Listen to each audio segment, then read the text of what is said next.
Hello and welcome. You're listening to Sleep Flow Studio. I invite you now to settle in, breathe deeply, and let your thoughts drift away. Tonight, I'll take you on a peaceful journey through time, a quiet exploration of one of the oldest royal lineages in the world. As you close your eyes and relax, let the soft rhythm of history guide you into calm and rest. This is the story of the British Monarchy, told gently like a lullaby from the past. Once upon a time, long before the bustling cities and modern palaces of England came to life, there was a land of mist and legend. Rolling green hills met cold gray seas, and the people who lived there spoke of heroes, of kings and of gods who walked among them. In that ancient time, the story of the British monarchy began, not with crowns of gold or marble thrones, but with whispers in the forests, and torches flickering beneath the stars. Long before England had a single ruler, it was a land divided among tribes. The Celts ruled the hills and valleys. Their leaders were warriors, not kings in the way we think of them now, but chieftains chosen for their strength and wisdom. Among them, stories grew of kings like Bran the Blessed, of Queen Boudica, who rose against the might of Rome, her hair blazing like fire as she fought for her people. The Romans came and went, building roads, towns, and walls, leaving behind their language and laws, and when they left, the island was once again free, but also fractured. From the shadows of that time, new rulers emerged. The Anglo-Saxons arrived, crossing the cold North Sea in wooden ships, their sails billowing like wings of ravens. They came seeking land and power, and they brought with them their gods, Odin, Thor, and Freya, and their customs.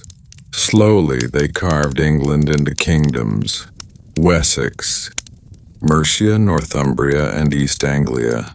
Each had its own ruler, its own court, its own dreams of greatness.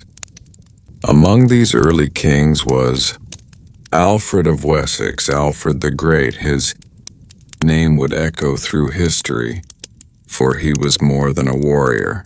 He was a thinker, a scholar, a dreamer. When the Vikings came, fierce and unyielding, Alfred did not run. He learned their ways, fought their battles, and forged a new idea, that England could be one nation under one crown. He defended his people and built schools so that learning would not die in the darkness of war.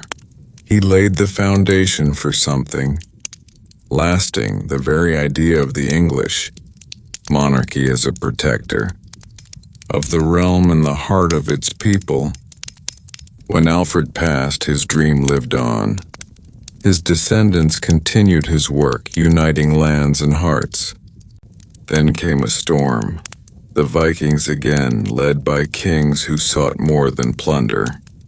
Among them was Knut the Great, a Danish ruler who conquered England but ruled it with wisdom. He understood its spirit, its customs, and for a time, under his reign, peace returned. Yet peace never lasted long in those early centuries. After Knut's death, the throne passed to Edward the Confessor, a man of deep faith, gentle and quiet, who built Westminster Abbey as a house of worship and a symbol of royal devotion. His death, however, opened the door to one of the greatest changes England would ever see. In the year 1066, William, Duke of Normandy, crossed the sea with his army. The Battle of Hastings changed everything. Harold, the last Anglo-Saxon king, fell, and William became the first Norman king of England. He was crowned in the new abbey Edward had built, And from that moment on, the monarchy was never the same. William brought new laws, new castles, new language. He recorded every inch of his new kingdom in the Domesday Book, a vast survey of lands and wealth that showed his power stretched to every corner of England. His rule was firm, sometimes harsh, but it created order from chaos. As the years turned, his sons and grandsons carried on the Norman legacy. There were struggles, betrayals, and wars within families as brothers fought brothers for the throne. Among them rose Henry I and his daughter Matilda, whose claim to the throne would spark a civil war known as the Anarchy. It was a time when the land was broken by battles and the crown passed between hands like a restless spirit. But from that turmoil came another great king, Henry II. He was a man of immense energy, building laws that would shape England for centuries. He strengthened royal courts, creating the roots of what would one day become English common law. Yet Henry's heart was torn by his family. His sons rebelled. His wife Eleanor of Aquitaine, one of the most remarkable women in medieval Europe, was both his ally and his rival. And in his reign, one of the most tragic tales unfolded: the murder of Thomas Becket, the Archbishop of Canterbury. Once Henry's friend Becket defied the king in defense of the church, and knights loyal to Henry struck him down in Canterbury Cathedral. His death shook the realm, and Henry's grief would follow him all his days. When Henry died, his sons fought again. One of them was Richard the Lionheart, a king of courage and legend, who spent more time on crusades than on his own soil. He was brave and bold, but his absence weakened England. His brother, John, took the throne after him, and under John, the people's anger grew. He was forced to sign a great document, the Magna Carta, in 1215. It was a promise that even the king must obey the law, a moment that changed not just the monarchy, but the future of all nations that followed England's example. Through centuries, kings rose and fell. The Plantagenet dynasty grew from these roots, ruling over an England that became stronger, wealthier, and sometimes crueler. There was Edward I, the warrior king who conquered Wales and sought to rule Scotland.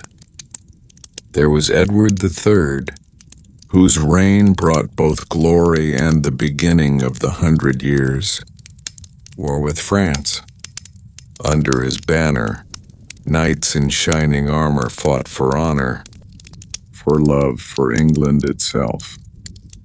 The air was filled with chivalry and blood, with songs and sorrow. In those days, a legend was born, the story of the Black Prince, Edward's son, a warrior of unmatched skill who never became king but lived on in memory as a symbol of bravery. Yet even his victories could not stop the tides of fate. The plague came, the Black Death, and it swept through villages and cities, taking countless lives. The bells tolled endlessly, and even the might of the monarchy could not protect its people from such darkness. As time passed, the monarchy faced new storms. Civil war broke out between two branches of the same royal house, the Lancasters and the Yorks. It was the War of the Roses, a time of treachery, shifting alliances, and endless battles. Red rose against white, brother against brother. Kings were crowned and killed in quick succession. Henry VI, gentle and pious, was deposed. Edward IV, bold and charming, took his place. Then came Richard III, whose name would forever be shadowed by the mystery of the princes in the tower. Some say he was cruel, others claim he was misunderstood, but his reign ended on Bosworth Field, where he fell in battle and the crown was found in a bush of thorns. From his fall rose a new dawn, the Tudor dynasty, beginning with Henry VII. He brought peace to England after years of chaos, marrying Elizabeth of York to unite the warring houses. His rule was cautious, wise, and firm. Under him, the monarchy began to look forward toward the light of a new age, and that light would burn brightly in his son, Henry VIII. Henry VIII was a king like no other. He was strong, proud, and full of dreams for his realm. When he came to the throne, England was at peace and the young king was adored. His laughter echoed through the halls of Hampton Court. His court filled with music, dance, and the scent of roses. He loved art, poetry, and fine clothes, and for a time, it seemed his reign would be one of joy. But the story of Henry VIII would become one of love, loss, and transformation that would shape the very soul of England forever. At first, he was deeply loyal to the Church of Rome, defending its faith and earning the title Defender of the Faith. Yet beneath his charm and intelligence was a restless heart. He longed for a son to carry on his dynasty, and when his first wife, Catherine of Aragon, could not give him one, he began to question everything, even the authority of the Pope himself. The story of Henry and his 6 wives became legend, each one a tale of passion and tragedy. There was Catherine the Faithful, Anne Boleyn, whose dark eyes and sharp wit captured the king's heart and led him to break from Rome. Jane Seymour, gentle and kind, who finally gave him the son he desired but died soon after. Anne of Cleves, whom he married but quickly set aside. Catherine Howard, young and careless, executed for betrayal. And Catherine Parr, the wise survivor who outlived him. Through it all, Henry's will reshaped the kingdom. When he broke from the Catholic Church and declared himself the supreme head of the Church of England, a new era began. The monasteries were dissolved, their treasures taken, their lands sold, and their ancient walls left to crumble. The power of Rome was gone from England, and the monarchy became not just a political force but a spiritual one. Henry's reign was fierce, his decisions sometimes cruel, yet in his strength he created the foundation of modern England. When Henry died, his son Edward VI took the throne. He was a boy of intelligence and faith, but his life was short. Under his rule, Protestantism spread, and the new Church of England grew stronger.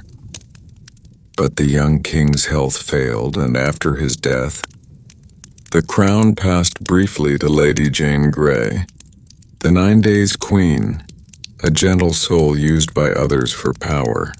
Her reign ended swiftly and the crown passed to Mary, daughter of Henry and Catherine of Aragon. Mary I sought to restore England to the Catholic faith. Her reign was marked by sorrow and fire, for she believed she was saving her people's souls. But her methods brought fear. Those who opposed her were burned at the stake, and she became known as Bloody Mary. Yet she was not a monster, but a woman of conviction, lonely and heartbroken. When she died, her sister, Elizabeth took the throne, and the world would remember her as one of England's greatest queens. Elizabeth I was the daughter of Anne Boleyn, and she inherited her mother's wit and her father's strength. Her reign was a golden age. Under her the English spirit soared. The seas were ruled by men like Francis Drake, and poets like Shakespeare filled the air with beauty. Elizabeth never married, calling herself the Virgin Queen, for she said she was married to her people. Her reign brought stability, art, and pride. The defeat of the Spanish Armada made England a power to be reckoned with, and her calm wisdom guided her through plots, wars, and court intrigues. When Elizabeth died in 1603, her death marked the end of the Tudor line. The crown passed to her cousin James VI of Scotland, who became James I of England. Thus began the union of two crowns, England and Scotland, under one monarch, and the birth of the Stuart dynasty.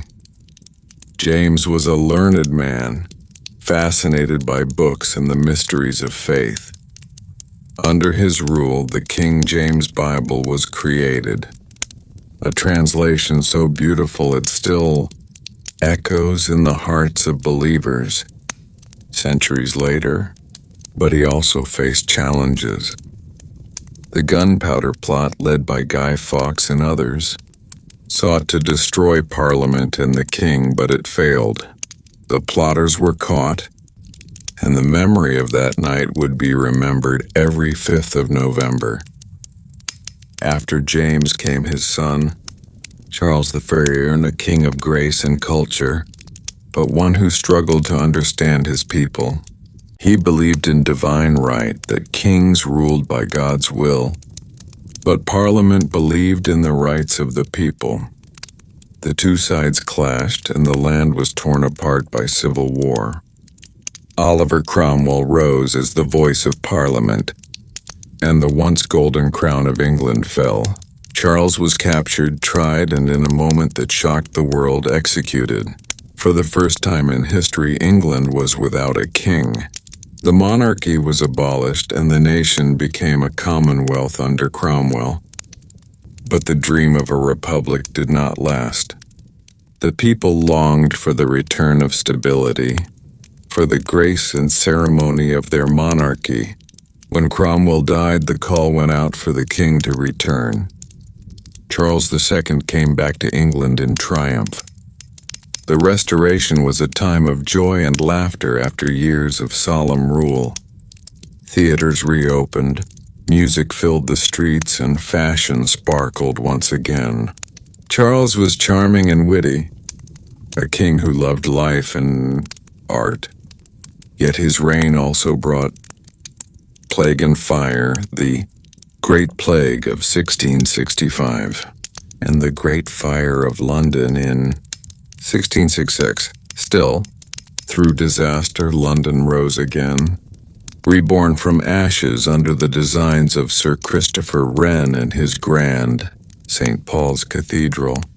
When Charles died, his brother James II took the throne. But James was Catholic in a nation that had grown firmly Protestant. His attempts to restore Catholic power frightened Parliament and the people. When his daughter Mary and her husband, William of Orange, were invited to take the throne, James fled, and the event became known as the Glorious Revolution. It was a revolution not of blood but of balance, where monarchy and Parliament learned to share power. William and Mary ruled together, and with them came the Bill of Rights, a document that set limits on royal authority and confirmed the liberties of the people. It was a new kind of monarchy, constitutional, not absolute. When Mary died young, William continued alone, but he too left no heirs. The crown passed to Mary's sister Anne, who oversaw the union of England and Scotland into one kingdom, Great Britain. Queen Anne's reign was a time of transformation. The wars of her era shaped Europe, and though she had many children, none survived to adulthood. When she died, the Stuart line ended, and a new dynasty began, the House of Hanover, born from distant German relatives who would carry the British crown into a new age of empire and enlightenment. When Queen Anne's candle flickered out, the crown passed to a distant branch of her family, across the sea in the small German state of Hanover. A new king was chosen, George I. He spoke little English and cared more for his German lands than his new island kingdom, but his reign marked a quiet shift in power. As the monarch became more symbolic, Parliament grew stronger, and the system that defines modern Britain began to take shape. The days of kings commanding armies by will alone were gone. Now the monarchy would learn to rule through counsel, through reason, and through balance. George I was followed by his son, George II, who was more at ease in his adopted country. Under his rule, Britain expanded its influence across the seas. Wars were fought and colonies were claimed, and slowly the idea of an empire began to form. But the true flowering of this age came with his grandson, George III. His reign would be one of the most memorable and transformative in all of British history. George III came to the throne young, full of good intentions. He was dutiful and deeply moral, a family man who loved the countryside and the quiet rhythm of farming life. For a time, the people adored him. But as Britain's empire grew, so too did its troubles. Across the Atlantic, 13 colonies began to rebel against British rule. They cried out for freedom and self-government, and despite all efforts to hold them, the American colonies broke away. The loss of America wounded George deeply, yet he remained steadfast. He turned his energy inward, supporting science, art, and agriculture. But tragedy shadowed his later years. Illness clouded his mind, and his behavior grew erratic. Some whispered of madness, others of exhaustion. The once beloved king retreated from the world, his eyes fixed on memories of the past. His son ruled as Prince Regent during his decline, marking the beginning of the Regency era, a time of glittering balls, great novels, and delicate manners. The Prince Regent became George IV when his father died, and though his reign was short, it was filled with luxury and style. He was a lover of art and architecture, leaving behind marvels like the Royal Pavilion in Brighton and the grand rebuilding of Windsor Castle. But his extravagance and personal scandals made him less loved by his people. After him came his brother, William IV, a sailor king who ruled with a simpler heart and a sense of duty. When William died in 1837, the crown passed to his niece, a young woman of 18 named Victoria. Her name would come to define an entire era. Queen Victoria's reign lasted more than 60 years, one of the longest in history. She began as a shy, earnest girl, guided by her trusted advisor and husband, Prince Albert.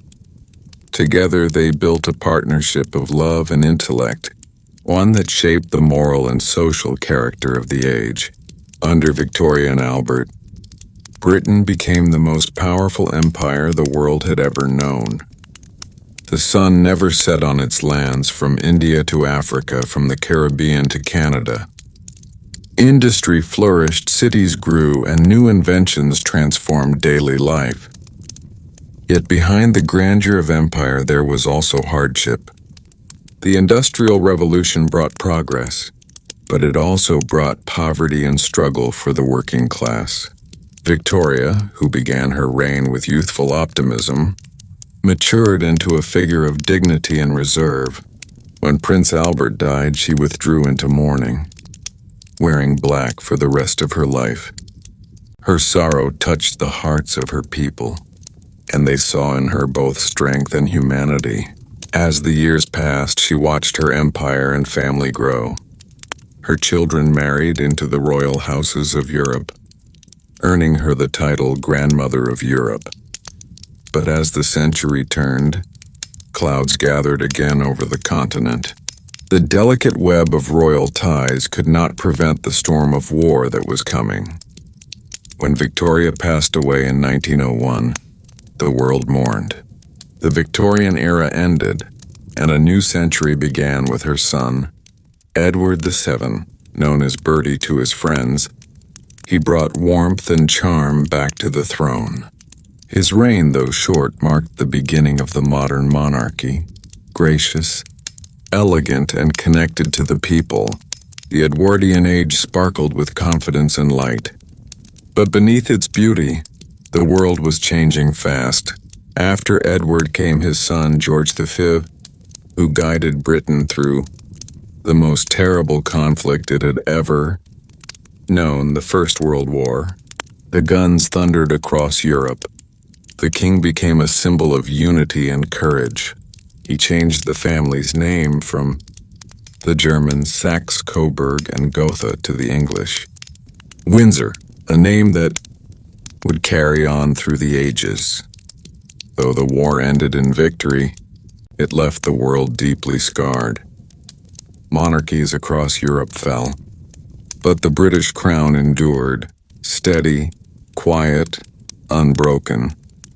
When George V died, his eldest son became Edward VIII, a handsome and popular king. Yet his love for Wallis Simpson, an American divorcee, would lead to a crisis unlike any before.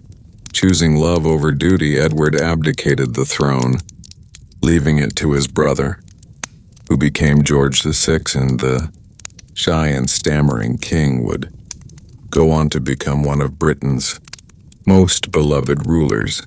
George VI took the throne in a time of darkness. The Second World War swept across the world, and the bombs of the Blitz fell upon London. But the king and his wife, Queen Elizabeth, refused to leave the city. They walked among the ruins, comforting the people, and their courage gave hope to millions. George's quiet strength, his sense of duty, and his deep humanity made him a symbol of endurance.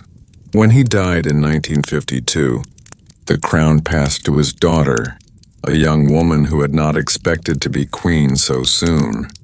Her name was Elizabeth, and her reign would become one of the most remarkable in modern history. Queen Elizabeth II was crowned in a ceremony watched by millions, the first to be broadcast on television. Her reign spanned 7 decades, during which the world transformed beyond imagination. She witnessed the end of empire and the birth of a commonwealth of nations. She saw men walk on the moon, the rise of technology, and the shifting tides of society. Through it all, she remained a constant presence, graceful, disciplined, and steadfast. Her voice was calm, her demeanor patient. She carried the traditions of monarchy into a new world of democracy and change. She met presidents, kings, and leaders from across the globe. Through triumphs and tragedies, the death of Princess Diana, the celebrations of jubilees, and the challenges of modern times, she remained a quiet pillar of continuity. When she passed away, her people mourned deeply, as if a light that had guided them for generations had gently gone out. Her son Charles ascended the throne as King Charles III, carrying forward the legacy of 1,000 years of monarchy. And so the story of the British monarchy continues, an ancient thread woven through the tapestry of time. From the misty legends of early kings to the shining age of Elizabeth II, it has been a story of change and endurance, of triumph and tragedy, of human hearts bound to destiny. The British crown has survived wars, revolutions, and empires. It has evolved from power to service, from command to compassion. Today it stands not as a symbol of conquest, but of continuity, a reminder that history is not just written in books or carved in stone, but carried in the hearts of those who live it.